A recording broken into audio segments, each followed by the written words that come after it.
পাটায় বেটে শুটকি মাছের ভর্তা রেসিপি।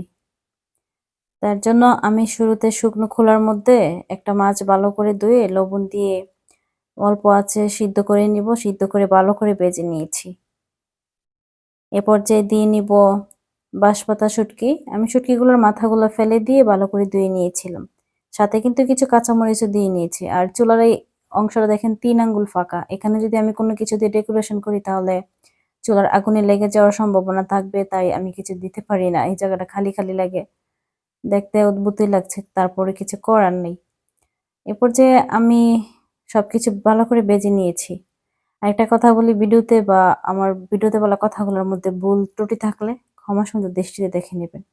তো মরিচগুলো ভাজা হয়ে গেছে, আমি পাটায় বেটে নিচ্ছি।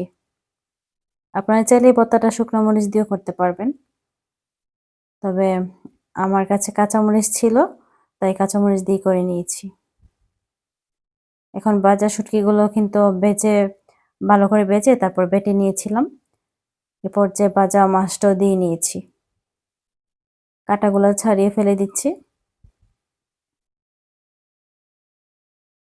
আর আমার কাছে মনে হয় কি যে পাটায় বেটে ভর্তাগুলা খেতে অনেক বেশি মজা হয়, তাই না? এখানে আমি পরিমাণ মতো লবণ দিয়ে নিয়েছি। লবণটা দিয়ে আবার একটা বাটা দিয়ে নিচ্ছি।